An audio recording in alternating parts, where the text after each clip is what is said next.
Okay, update on uranium here, May 21st, so it's a Saturday. We have a clean weekly candle. And really important, CCJ, Cameco, the proxy here. We'll start with the weekly chart. We did close at a weekly swing low, so that's really important, right? So that is definitely very positive. So this low here for this candle was in the 19 in the $20 area, let's call it. And this candle marked the low on the weekly period.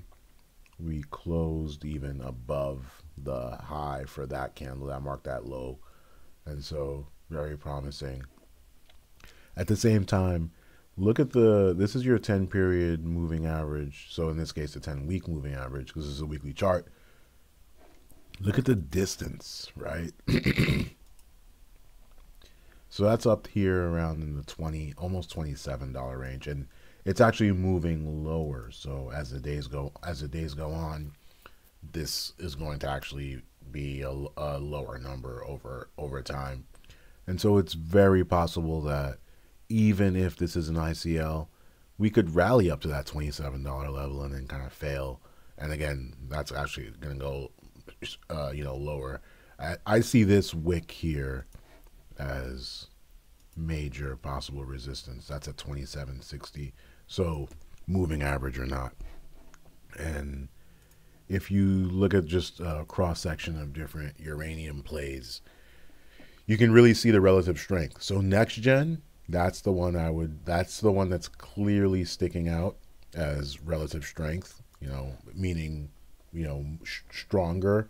You see on that weekly chart, you've had this huge decline, and now this is a very clear swing low above that level here. What is that? That 433 level, right? And so if you had to take a long in the uranium space, it would be next gen, in my opinion. And then you have things that are just not looking good. Govix, look at that, right? Huge red candle on the weekly. I'd stay away from that. Terrible relative strength. Fission uranium, not looking so great. I mean, goddamn, this thing is in the 50-cent range now. I'd stay away from that. Denison, also not looking great, $1.13. Look at that huge wick. So you compare that to something like a Cameco or something like a Next Gen. You see those candles. That's a very clear difference. Again, this one, garbage, puke. You don't want to be in that. Like, this tells you what you want to be in if you had to be in anything at all. Because I'll reiterate, my broader market out view is that we're not going to see a major low until the June, July period. Maybe even, I'd say like mid-July for the S&P, maybe even early August for growth stocks. So call it the QQQ.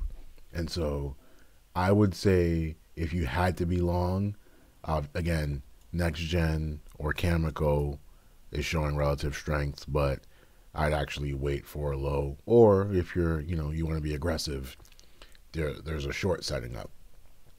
As markets come out of a daily cycle low, you'll look for an early daily cycle high as your short opportunity.